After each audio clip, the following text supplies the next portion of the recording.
Vamos agora à entrevista do dia com Denise Campos de Toledo.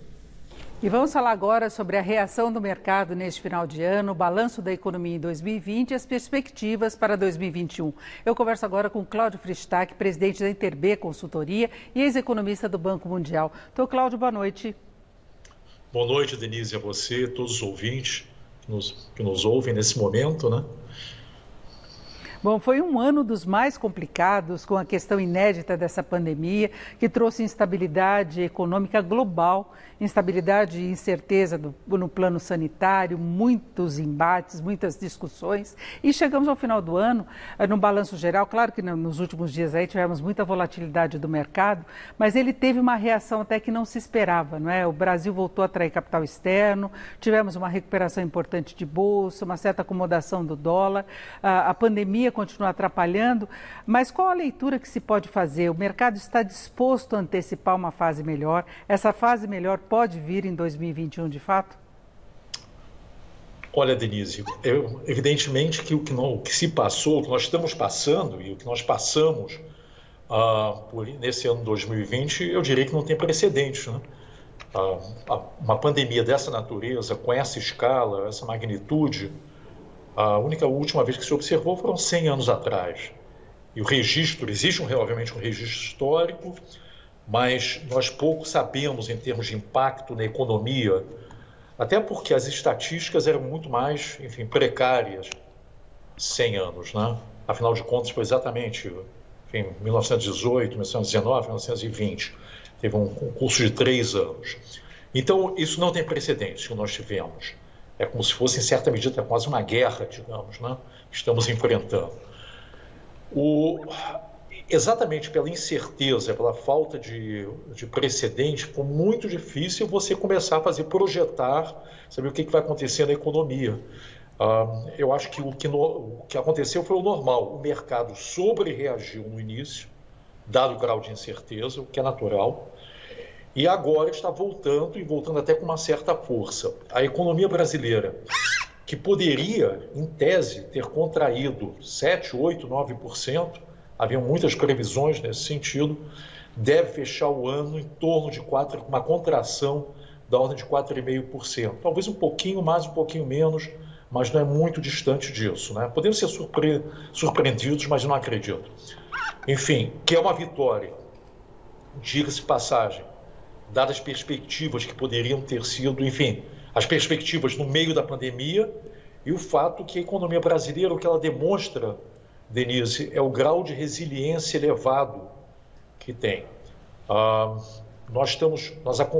Se você acompanha a área de mineração, agricultura, infraestrutura, pega o caso de infraestrutura, fechamos hoje até alguns números para esse ano 2020, em termos reais, ou seja, em termos de reais de 2020, nós vamos investir esse ano exatamente, praticamente a mesma coisa que investimos o ano passado, cerca de 125 bilhões de reais. Ainda é pouco, mas não mudou, né? Ainda é pouco, mas a realidade é que, dada a natureza desse ano, um ano de pandemia, um ano de enorme incerteza, o fato isso demonstra um grau de resiliência elevado na nossa economia. Esse é o lado muito positivo que nós estamos observando. Também, claro, isso não quer dizer que os setores, e muitos setores, eles sofreram muito, principalmente comércio, certos serviços, restaurantes, bares, todo o setor de entretenimento, viagens, etc. Realmente foi uma coisa terrível aqui no Brasil, fora do nosso país. Agora, ano que vem, eu acho que se de um lado nós temos efetivamente, Denise, esse grau de resiliência elevado, que é ótimo, isso daí é um lado muito positivo para a economia, eu acho que existem duas questões de primeira ordem difíceis da gente enfrentar para o ano que vem, para o ano de 2021, né? Se você me permite. Um é a questão fiscal. Nós, infelizmente, continuamos à beira do abismo fiscal. Isso não é um exagero, não é uma hipérbole, uma figura de linguagem.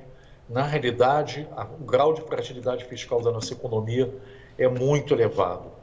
E o fato é que, como o dólar está bem comportado, tudo bem, hoje não tanto, mas não importa, vamos deixar o dia de hoje de lado.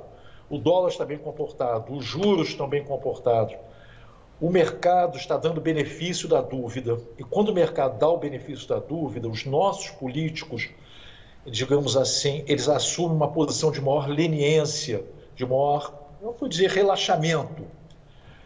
E o que nós estamos vendo no Congresso, nesse final de ano, é nós estamos no processo de contratar despesas muito grandes para o ano que vem.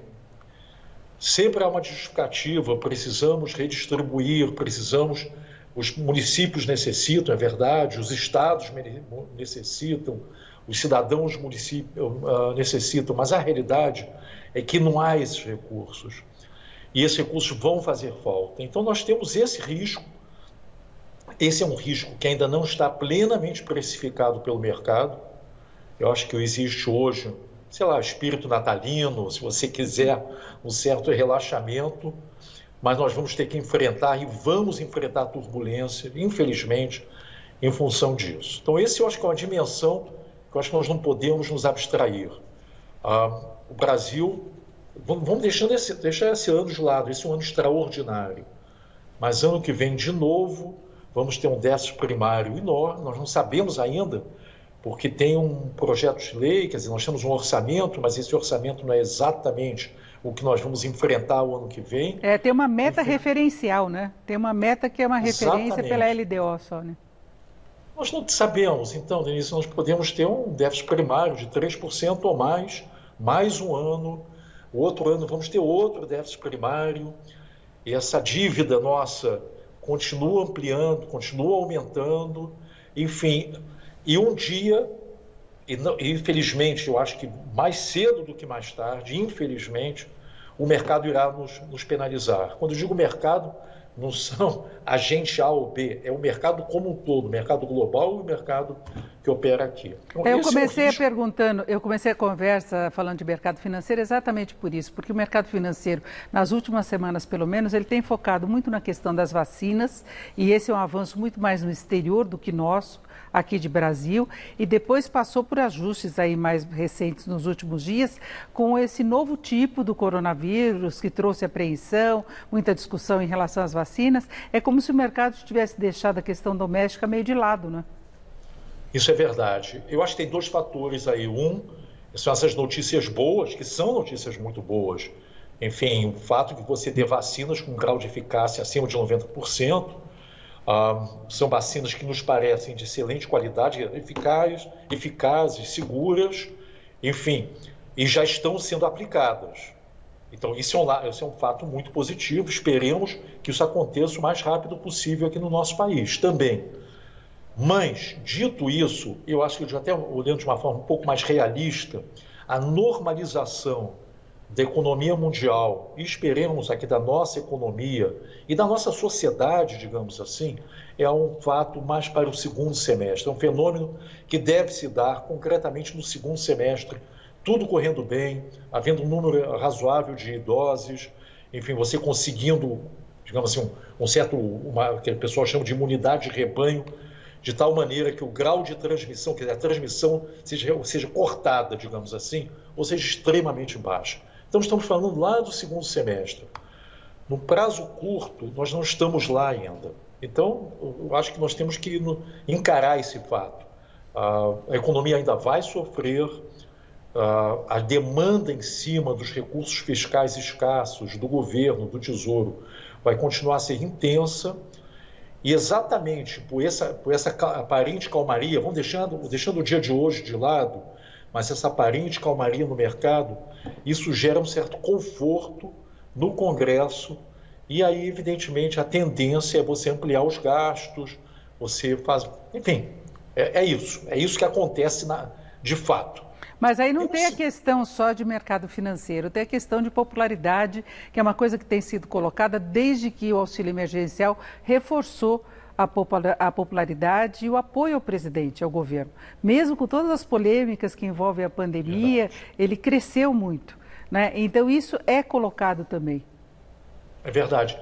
Denise, esse é o segundo fator Foi bom você ter falado isso, porque esse é o segundo grande fator que eu acho que gera incertezas. De um lado, a questão fiscal, que não está resolvida, muito longe disso. Estamos anos ainda para resolver, quer dizer, estamos anos de distância para resolver a questão fiscal, mas tem um segundo fator. E esse fator é a antecipação da corrida presidencial de 2022. Infelizmente, enfim, essa é a política. Quando o presidente foi eleito, o presidente Bolsonaro foi eleito em 2018, ele chegou inclusive a declarar, na época da eleição, quer dizer, antes até da eleição, que ele não iria concorrer, que iria ser um presidente de um... Enfim, não iria se propor a olhar para a reeleição. Mas aconteceu que logo depois da sua eleição ele já estava começando a trabalhar para a reeleição. A eleição esse ano para, enfim, prefeito, vereadores, etc., passou. Nós vamos ter novos prefeitos, novos vereadores a partir de 1º de janeiro, né? E o 2022, que é o ano de eleição presidencial, Câmara, enfim, Senado, etc., governadores, enfim, ela de fato está sendo antecipada. E isso, do ponto de vista do país, eu não creio que seja bom, porque isso gera uma tensão, de um lado, uma tensão política muito grande, e de um lado, uma tendência a algo que não está um pouco no nosso, coloca entre aspas, por favor, no nosso sangue, que é o populismo. É a tentação populista. E a tentação populista ela se exacerba exatamente nos anos pré-eleitorais. Se nós pudéssemos deixar isso para 2022, teria sido melhor.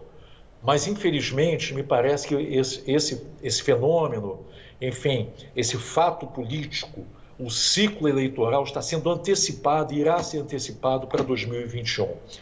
Ele parte da eleição da presidência da Câmara, presidência do Senado, que está sendo jogada nesse momento, digamos assim, e o presidente, como é um candidato forte à reeleição, ele está nesse jogo com muita necessidade. E ao estar nesse jogo, ele está se aliando a determinadas forças, Denise, que não são forças que eu diria que jogam a favor da responsabilidade fiscal, que jogam a favor da modernização da nossa economia. São forças, chama-se eles de centrão, o nome que tiver, enfim, que são forças em muitas dimensões do atraso. Enfim, o atraso das práticas políticas, o atraso da nossa economia. São forças populistas. Nós temos isso na América Latina. O populismo é, digamos assim, uma doença, se você quiser, se me permite, que é uma doença do continente. Mas em alguns países conseguiram efetivamente inocular, digamos assim, tomar uma vacina contra o populismo. Outros, infelizmente, não. E o nosso país não conseguiu se inocular contra o populismo. Então, o Brasil, na verdade, ainda está pagando a conta da última onda populista, né? É verdade, isso é importante que você observou. Nós tivemos um surto populista com a presidente Dilma, um surto intenso de populismo, acho que não tem como negar o grau de irresponsabilidade fiscal, de destruição das contas públicas. Eu acho que tem que ser dito e enfatizado todas as vezes possíveis, porque nós vamos pagar, estamos pagando hoje e vamos pagar nos próximos anos. Enfim, e a última coisa que a gente precisa é um repeteco disso daí, digamos assim. É de novo embarcarmos em práticas populistas. E, infelizmente, antecipar a eleição. Primeiro, a reeleição não é um bom instituto para o nosso país, está provado. E, segundo, antecipar esse processo de 2022 para 2021, que nós já estamos observando, com algumas alianças que eu diria são espúrias, com colocar pessoas, eu não vou também entrar em detalhe, mas no Supremo, e alguns, enfim, usando o judiciário também para isso. Enfim, isso não é uma coisa boa, e isso daí, Denise, pode sim colocar em xeque a recuperação da nossa economia ano que vem. Perfeito. Então nós temos, de um lado, na balança, você coloca na balança, tá? De um lado, resiliência da nossa economia, o fato de nós temos um excesso de demanda de investimento de infraestrutura, nós vamos demonstrar recentemente excelentes leilões de concessão, enfim, temos um mundo para fazer na nossa economia, temos legislações importantes, a aprovação da nova lei do gás, idealmente da maneira que veio para a Câmara, para fecharmos. Isso é um lado. E de outro, nós temos esse grande risco, né? O risco político, o risco econômico, né? Perfeito. Eu conversei aqui com o Cláudio Fristach, que é diretor da Interb Consultoria e ex-economista do Banco Mundial. Então, Cláudio, muito obrigado, uma boa noite, ainda um bom Natal, um bom final de ano. Muito obrigado, Denise, para você, todos os ouvintes, e mais uma vez foi um prazer estar aqui com vocês. Muito obrigada. Com vocês.